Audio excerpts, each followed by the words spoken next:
to make a sacrifice when I went to his birthday party. Since then, I stopped meeting Diddy. Diddy, Jay-Z, and In a chilling account, an individual claims they were coerced into making a sacrifice at one of Sean Diddy Combs' birthday parties, an experience that led them to sever ties with the music mogul.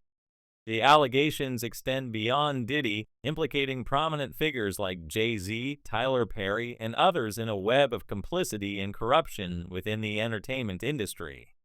According to the accuser, these individuals are part of a systemic effort to control and exploit the culture, with Diddy allegedly acting as a central figure in this scheme, protected by industry giants like Clive Davis and Lucian Grange for decades. The accusations suggest a pattern of abuse, blackmail, and manipulation, with names like Stevie J, Mary J, Lige, Jennifer Lopez, DJ Khaled, Rick Ross, and even Bishop T.D. Jakes being called out for their alleged involvement or silence. The accuser questions why these figures have not faced consequences, asserting that attendance at Diddy's parties was driven by motives of money or sex. They claim that all lies will be exposed in 2024, pointing to a reckoning for those involved. Among the most shocking allegations is the involvement of T.D. Jakes, a renowned Dallas pastor who has been named in lawsuits and accusations tied to Diddy's activities. Jakes has reportedly filed defamation lawsuits to counter claims against him, including one by Pastor Dwayne Youngblood, who alleges that Jakes attempted to sexually assault him when he was 18 during a church service. Youngblood claims to have phone records and witnesses to support his story, painting a disturbing picture of betrayal and abuse of power. Youngblood recounts a deeply personal encounter with Jakes, describing a 2-hour conversation where Jakes gained his trust by discussing personal matters, only to allegedly attempt to kiss him as he tried to leave.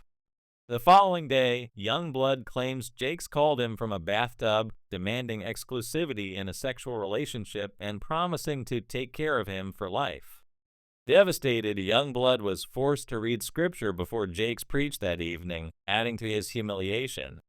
These allegations align with claims in a federal lawsuit filed by Rodney Jones, a former producer for Diddy, who accuses Jakes of assisting Diddy in accessing victims and repairing his public image after lawsuits, such as one filed by Cassie Ventura alleging abuse and sex trafficking. Jakes has denied attending Diddy's infamous freak-off parties, but witnesses, including former bodyguard Gene Deal, claim otherwise. Deal describes these events as more than parties, rituals involving drugs, alcohol, and illicit activities, with Jakes' presence raising questions about his role. Deal suggests Jakes may have been there to save souls, but the environment of debauchery casts doubt on such intentions. The lawsuit by Jones details Diddy's use of Jakes' influence as a pastor to soften the impact of Ventura's allegations, leveraging Jakes' position at the Potter's house to bolster Diddy's reputation. Federal investigations into Diddy have intensified, with raids on his Los Angeles and Miami homes uncovering guns, electronics, and other evidence tied to a sex trafficking probe. Videos obtained by TMZ show the aftermath of these raids, with scattered documents and open safes. Authorities also arrested Diddy's associate, Brendan Paul, on drug possession charges, further implicating him in Diddy's alleged operations.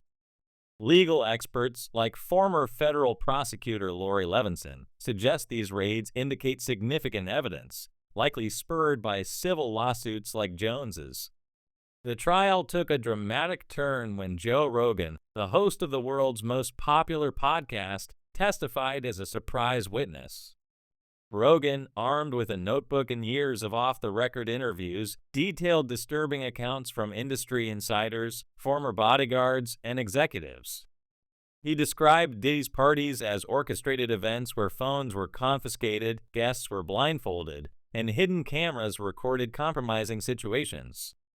Rogan revealed that a former security detail member spoke of a bunker-like room in Diddy's Miami compound, housing encrypted hard drives filled with blackmail material, videos of celebrities, executives, and politicians.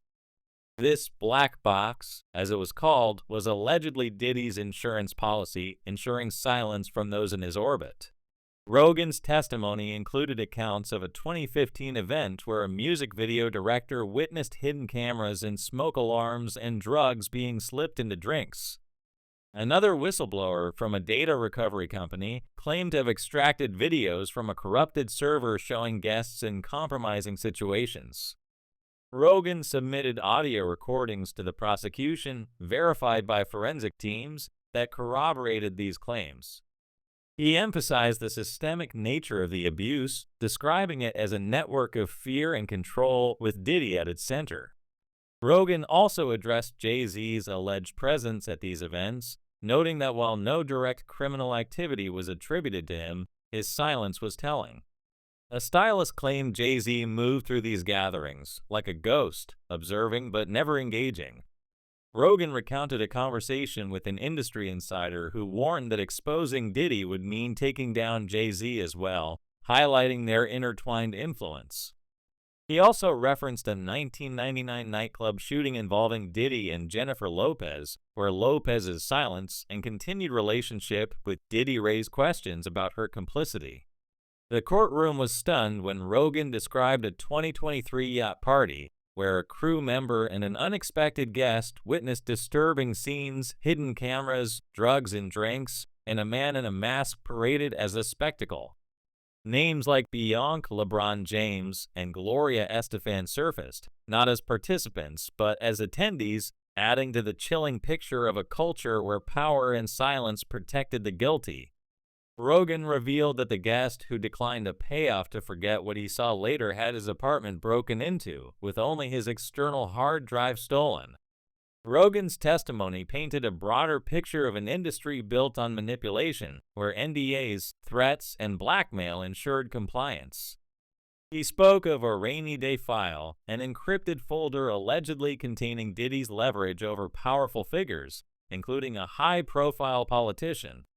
The courtroom gasped as Rogan challenged Diddy to open the vault and prove his innocence, warning that if the federal government accessed these recordings, the trial would be just the beginning. Jakes, meanwhile, has been under intense scrutiny, with reports of a near heart attack on stage amid the stress of these allegations. Sources close to him claim he fears legal repercussions and the destruction of his career if incriminating videos surface. Witnesses like Gene Deal and others allege that Jakes' presence at Diddy's events was not for ministry, but part of a deeper involvement, possibly tied to financial contributions Diddy made to Jakes' church. The accusations against Jakes, coupled with Youngblood's claims, paint him as a figure who used his spiritual authority to mask predatory behavior. The broader narrative suggests a culture of complicity, where celebrities and industry leaders turned a blind eye to Diddy's actions to protect their own interests. Rogan's testimony underscored this, noting that silence in the face of abuse equates to participation. He recounted threats his team received, including anonymous texts and legal letters from PR firms linked to Roc Nation, warning him to stop digging. Despite these pressures, Rogan remained steadfast, driven by the stories of those too afraid to speak publicly. The trial has shifted from a celebrity spectacle to a reckoning for an industry built on power and fear. Rogan's accounts of hidden cameras, coerced NDAs, and a vault of compromising material suggest a system designed to protect the powerful while exploiting the vulnerable. The allegations against Jakes, Jay-Z, and others highlight a pattern of silence and complicity, with Diddy allegedly at the helm, using his influence to manipulate and control.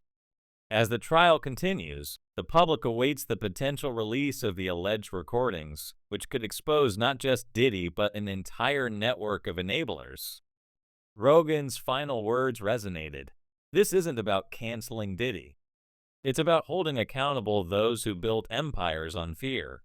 The accuser's claims, combined with Rogan's testimony and the federal investigation, signal a potential unraveling of a decades-long system of abuse where the truth, as Rogan warned, could destroy half the industry if fully exposed. For now, the focus remains on the courtroom, where the stories of victims, whistleblowers, and a podcaster with a notebook are challenging the foundations of power in entertainment.